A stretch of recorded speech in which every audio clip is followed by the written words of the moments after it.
Hey guys, welcome back to She Views. In today's video, we'll be taking a quick look at the P-diddy trial that's been going on so far, and we'll be giving a quick breakdown of what has occurred during the trial, as well as what's likely to take place next. Now, if you're not aware, P-diddy, aka Sean Combs, is currently on trial in Manhattan Federal Court, and he's facing very serious charges, including racketeering, conspiracy, and sex trafficking. The trial officially began on May 5th, so between May 5th and the 9th of May, that was a jury selection date, so the trial commenced with the Federal District Court in Lower Manhattan. The jury selection concluded with a panel comprising of 12 jurors and 6 alternates. On May the 12th, we saw opening statement. The prosecutors laid out their case, accusing Diddy of running a criminal enterprise tied to sex trafficking, drug distribution and abuse. They claimed that his fame and business empires masked a pattern of coercion and control, particularly over young women. The term freak-offs was also introduced, allegedly drug-fueled sexual encounters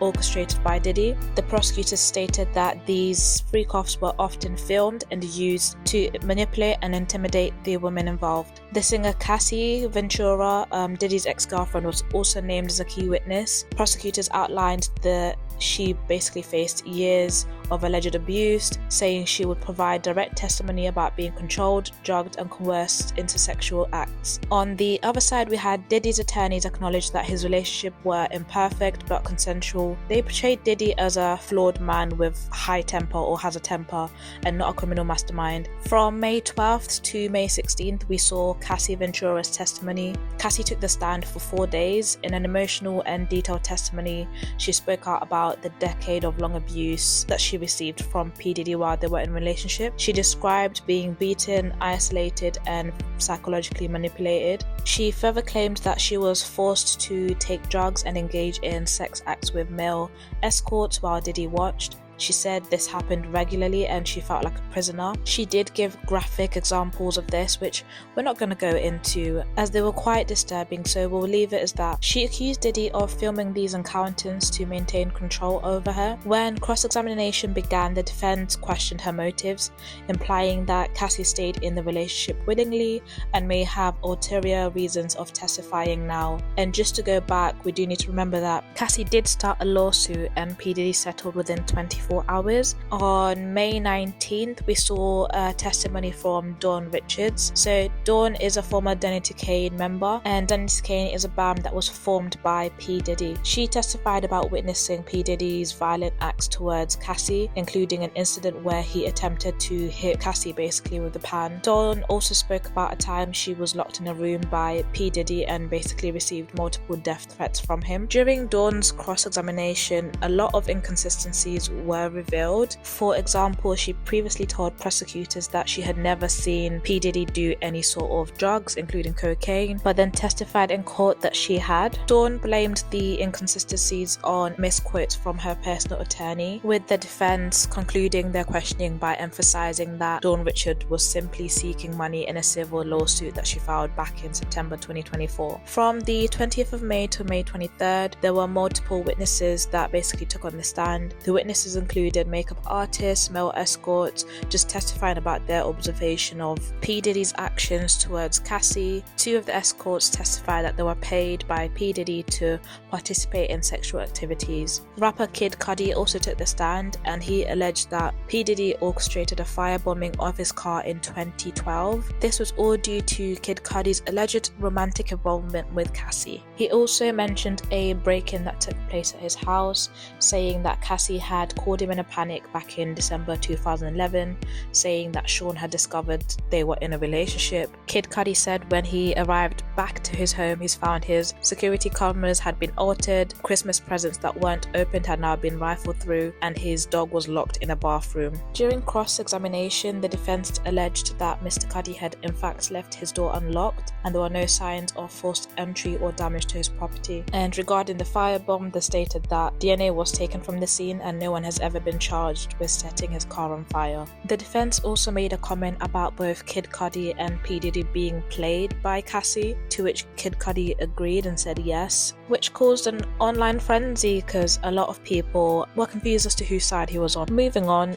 May 28th to 29th, we get testimonies from Dante Nash and Mia. Dante is a celebrity stylist who worked with P-diddy for decades. Dante provided details about P-diddy's abusive behavior and control over Cassie. Dante also stated that during the time Cassie worked with Diddy, which was over a decade, only about 10% of the music she recorded was released, and Diddy would threaten to not release anything whenever Cassie said something that he did not like. There wasn't any standout statements during Dante's cross-examination, and it was all just questions to offer clarity on the events that occurred. We then hear testimony from Mia. Mia is an anonymous former assistant. Mia recalled that during her time working for P. Diddy, things were thrown at her, she was thrown against a wall and also thrown in the pool. She further made accusations of sexual assault.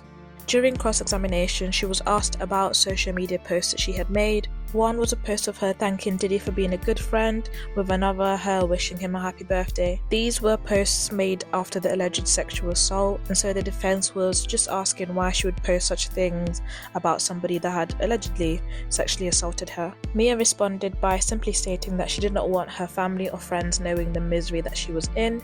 The defense did ask multiple questions about many of Mia's posts.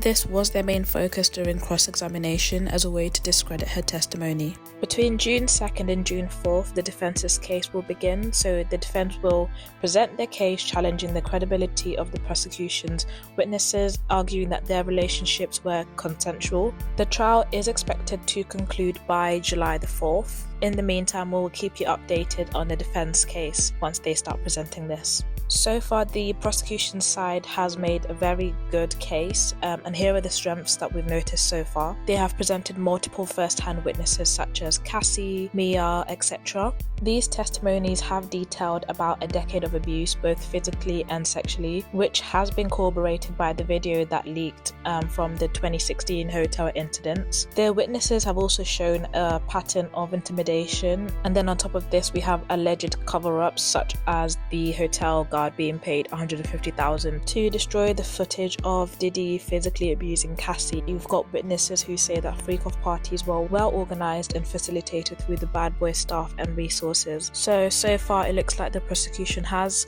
presented a strong case. It will now be up to the defense to provide evidence of plausible consent. The defense has so far claimed multiple times that these were consensual relationship and accused the plaintiffs of seeking money or revenge. It is also noted that the cultural tide has shifted since the Me Too movement. I think it will be a challenge for them to prove consensual relationship and convince the jury of this. You also have the celebrity factor added onto this. Celebrity defendants have sometimes been acquitted. It's not something that happens very often. So even though there's no physical evidence of each claim, the sheer amount of testimonies may lead juries to view that this is a pattern of behavior for him. Overall, I think there's a high likelihood of him being found guilty of some charges, but it will all depend on how the defense challenges these things over the next few days. The prosecution's case so far paints a coherent and disturbing picture of a systematic pattern of abuse and cover-up, and that was their main goal, and I think they have painted that picture very well so far. If Diddy is convicted, he's realistically looking at least a decade in prison with the potential of a life sentence. Any of the major federal crimes alleged could carry a sentence that effectively ends his public and professional life. That's all that we have in this video. Thanks for watching. We hope that you enjoyed it. Don't forget to like, subscribe